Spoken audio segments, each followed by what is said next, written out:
If you got to re over 60 and you got to re taking any kind of medication for pain, sleep, or even your heart, I need you to stay with me for the next few minutes. Because right now, there's something in your medicine cabinet that millions of seniors are taking every single day, and most of them have no idea it could be silently putting them at serious risk. I am not trying to scare you. I am trying to help you. Last week, I got a message from a woman named Margaret, who's 67. She told me she'd been taking the same pill for almost 8 years. It helped with her arthritis. It helped her sleep better. Her doctor prescribed it.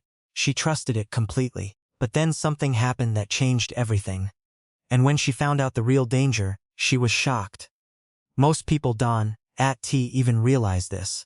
But the real reason some of these medications are so risky for older adults is what you think it is. It's not just about side effects or interactions. It's something much deeper, much more hidden. And the worst part?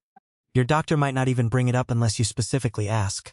Today, I am going to walk you through exactly which medications fall into this danger zone, why they could be particularly risky for people in your situation, and most importantly, what you can do about it right now. This could genuinely change how you manage your health. So stay with me. Let me start by being really clear about something. I am not here to tell you to stop taking your medications.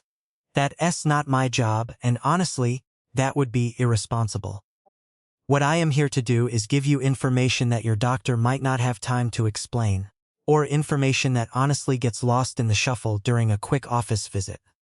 And that matters, especially when we talking about your heart health. Here's the thing about being over 60. Your body changes in ways that younger people don't experience. Your heart works a little differently. Your kidneys process medications differently. Your blood vessels aren't quite as flexible as they used to be. And when you combine all of that with taking multiple medications, which most people your age are doing, you create a situation where certain pills can become a real problem. Not immediately, not obviously, but slowly, quietly, over time. One of the biggest culprits is something that millions of people take without a second thought.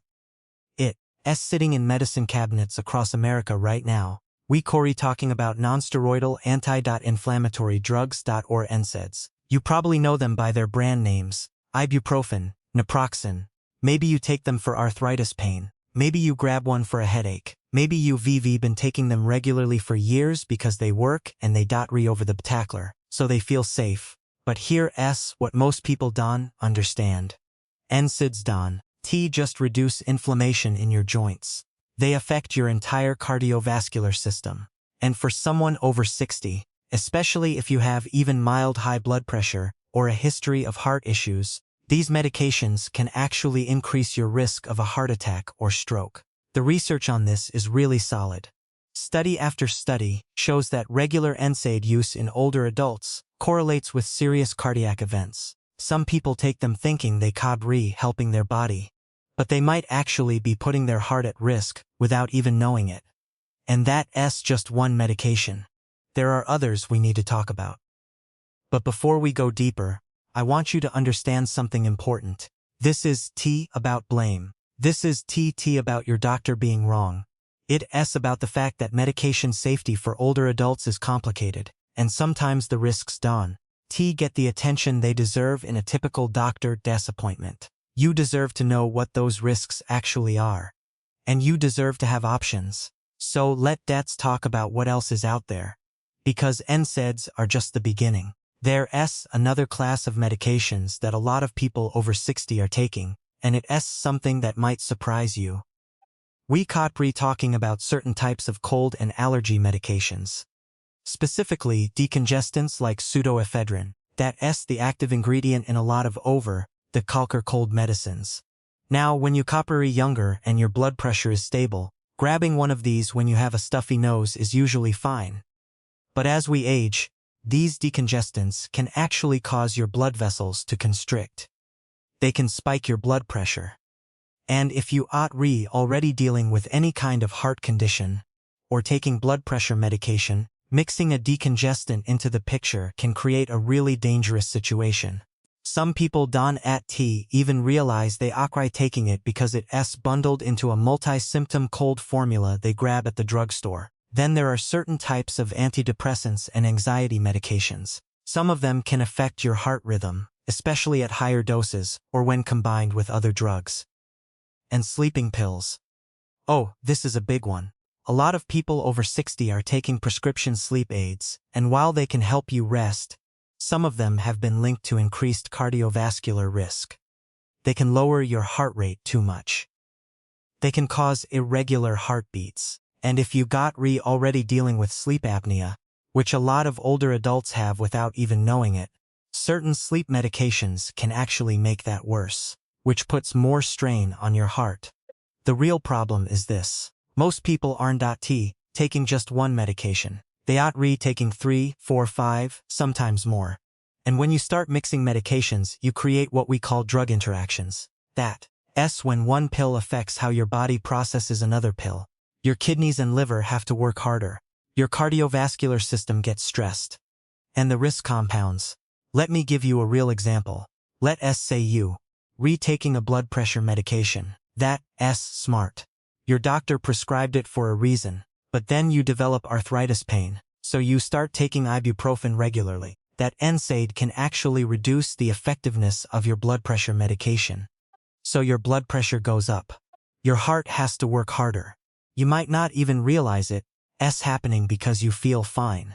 But inside your body, the pressure is building, and that's when something can go wrong.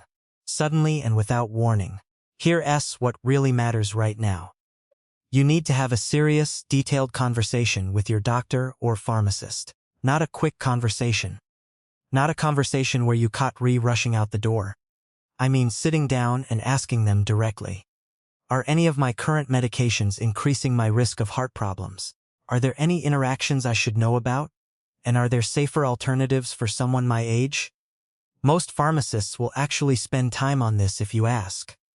Your doctor should too, because knowledge is protection. And right now, you might be one medication adjustment away from significantly lowering your cardiovascular risk. So here's what I want you to do, starting today.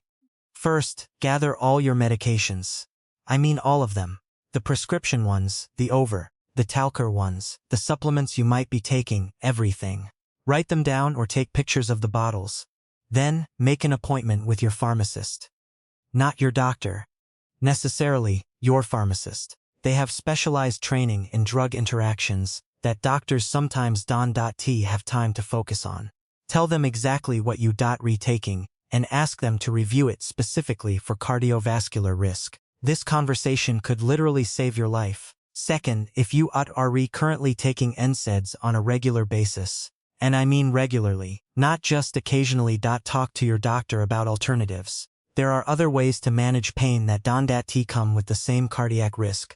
Physical therapy, topical pain creams, certain supplements like omega-3s or turmeric, acupuncture, heat therapy at home. Some of these work better than you might think, especially when you combine them. Your doctor can help you figure out what's right for your specific situation. Third, and this is important, don't stop taking any medication on your own. I want to be crystal clear about that. If you caught on a blood pressure medication, a heart medication, or anything else that your doctor prescribed, keep taking it until you had that conversation. Stopping suddenly can actually be more dangerous than continuing.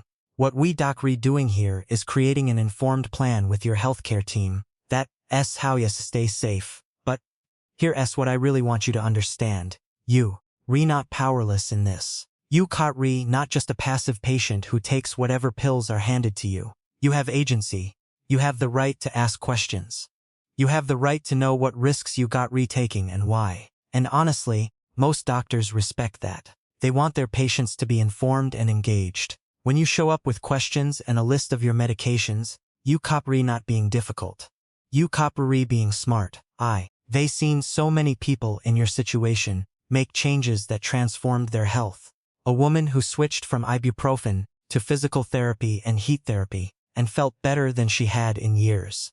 A man who worked with his pharmacist to consolidate his medications from 7 down to 4, and his blood pressure stabilized. People who realized they were taking something they didn't T even need anymore. These aren't T dramatic stories. They are quiet, real stories of people taking control.